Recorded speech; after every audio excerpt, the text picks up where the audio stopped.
नमस्कार साथियों, आपके अपने YouTube चैनल पर आप सभी का स्वागत है। आज की करंट अफेयर की सीरीज को आगे बढ़ाते हुए वीडियो शुरू करते हैं। राष्ट्रपति द्रौपदी मुर्मू ने वर्ष 2047 में एरोस्पेस और विमानन विषय पर 2 दिवसीय अंतर्राष्ट्रीय सम्मेलन और प्रदर्शनी का उद्घाटन किया। तो एरोस्पेस और विमानन विषय पर 2 दिवसीय अंतर्राष्ट्रीय सम्मेलन और प्रदर्शनी का उद्घाटन किसके द्वारा किया गया? राष्ट्रपति द्रौपदी मुर्मू के द्वारा। विस्तृत जानकारी देखते हैं। राष्ट्रपति द्रौपदी मुर्मू ने नई दिल्ली में, कहां पर? नई दिल्ली में वर्ष 2047 में एरोस्पेस और विमानन विषय पर 2 दिवसीय अंतर्राष्ट्रीय सम्मेलन और प्रदर्शनी का उद्घाटन किया। रक्षा मंत्रालय ने एक बयान में कहा कि एरोनॉटिकल सोसाइटी ऑफ इंडिया की उत्कृष्टता के लिए 75 वर्ष पूरे होने के अवसर पर यह कार्यक्रम आयोजित कर रहा है। उद्घाटन स्तर में भारत में एरोस्पेस और विमानन यात्रा के 75 वर्षों पर एक सार संग्रह के साथ साथ विजन दस्तावेज 2047 का विमोचन भी किया जाएगा। कार्यक्रम में पिछले 75 वर्षों में इस क्षेत्र में भारत की प्रगति यात्रा पर विशेष ध्यान दिया जाएगा। तो राष्ट्रपति द्रौपदी मुर्मू नई दिल्ली में ये जो प्रदर्शनी आयोजित की गई है, इसके अंदर उद्घाटन किया। ये कहां पर आयोजित की गई है? नई दिल्ली के अंदर।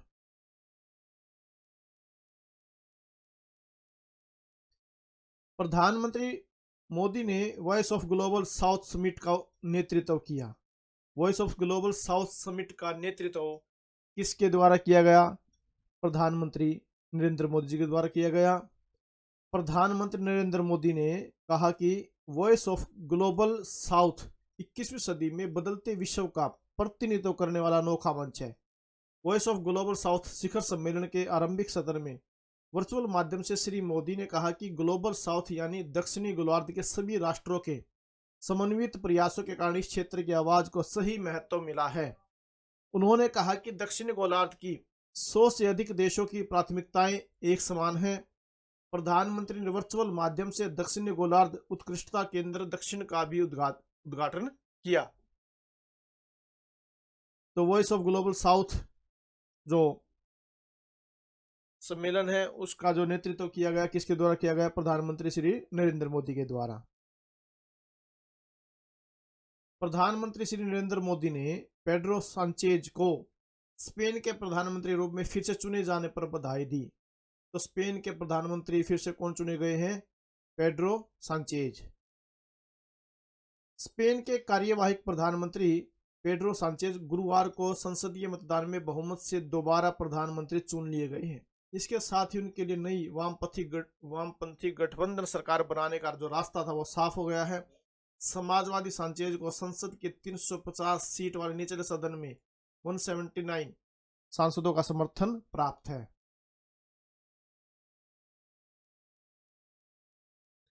अमेरिका और चीन बढ़ते तनाव को कम करने के प्रयास में सैन्य से सैन्य संचार फिर से शुरू करने पर सहमत हुए हैं। तो विस्तृत जानकारी देखते हैं। अमेरिका और चीन बढ़ते तनाव को कम करने के प्रयास में सैन्य संचार फिर से शुरू करने पर सहमत हुए हैं। अमेरिकी राष्ट्रपति जो बाइडेन ने कैलिफोर्निया में चीन के राष्ट्रपति शी जिनपिंग से मुलाकात के बाद यह घोषणा की। श्री बाइडेन ने यह भी कहा कि दोनों नेता एक दूसरे के साथ सीधा संचार स्थापित करने पर सहमत हुए हैं। पिछले साल तत्कालीन अमेरिकी सदन की स्पीकर नैन्सी पेलोसी के ताइवान दौरे के बाद दोनों देशों के बीच सैन्य संचार बंद कर दिया गया था। डॉक्टर मोहम्मद मुइज़ू ने माले में आयोजित कार्यक्रम मालदीव के 8वें राष्ट्रपति के रूप में शपथ ली। तो मालदीव के 8वें राष्ट्रपति के रूप में किसके द्वारा शपथ ली गई? डॉक्टर मोहम्मद मुइज़ू ने। तो कहां पर? माले में। डॉक्टर मोहम्मद मुइज़ू ने माले में आयोजित कार्यक्रम में मालदीव के 8वें राष्ट्रपति के रूप में शपथ ली। उपराष्ट्रपति हुसैन मोहम्मद लतीफ ने भी अपने पद की शपथ ली। मालदीव के मुख्य न्यायाधीश अहमद मुतासिम अदनान ने दोनों को शपथ दिलाई। तो किसके द्वारा शपथ दिलाई गई?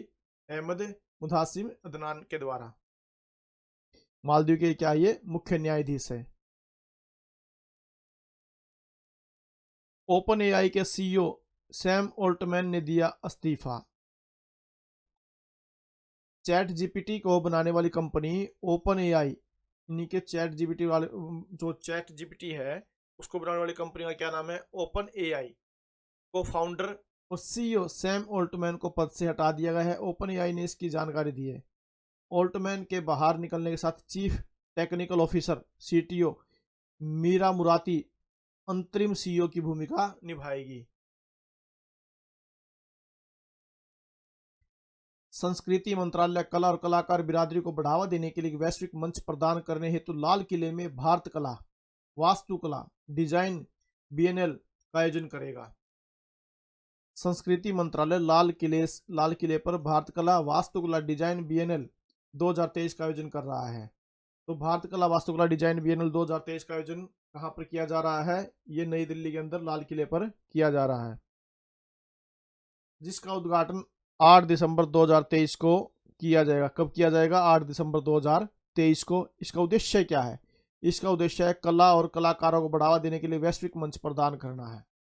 तो जो ये आयोजन है इसका उद्देश्य क्या है? कला और कलाकारों को बढ़ावा देने के लिए वैश्विक मंच प्रदान करना है।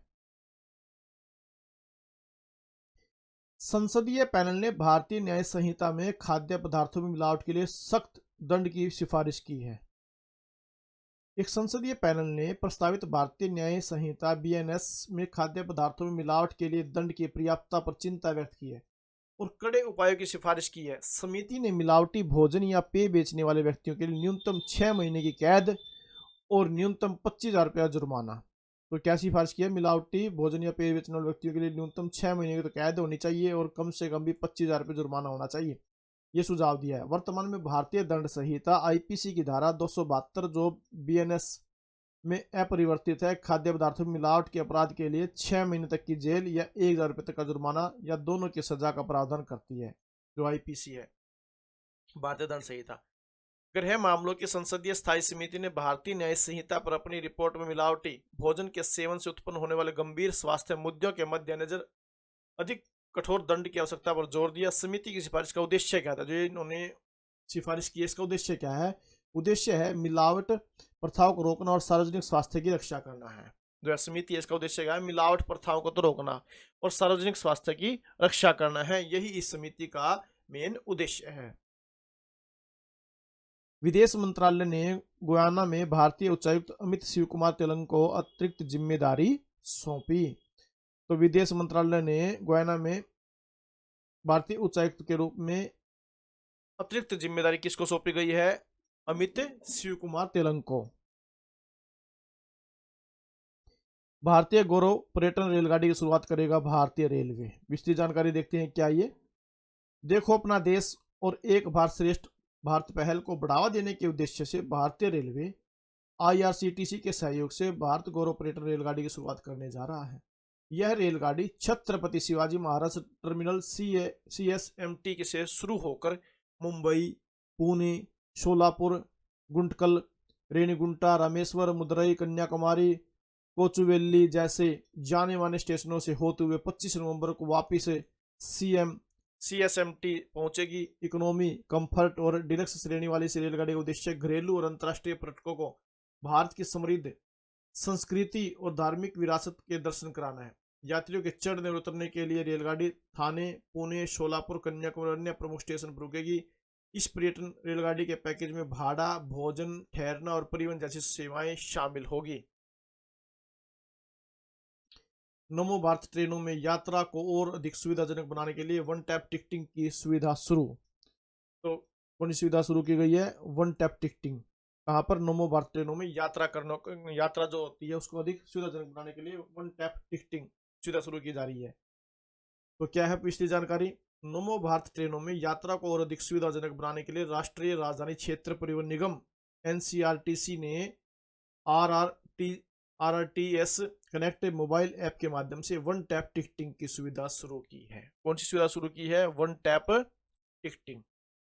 इस ऐप के माध्यम से यात्री regional rapid transit system RRTS station परिसर के 300 मीटर के दायरे में कहीं से भी एक टैप से यात्रा के लिए QR कोड जनरेट कर सकते हैं। इस फीचर की मदद से यात्री को अपने गंतव्य स्थान तक पहुंचने के लिए QR कोड जनरेट करने हेतु न तो ऐप में गंतव्य स्थान दिखने और न ही यात्री के लिए एडवांस टिकट बुक करने की जरूरत है।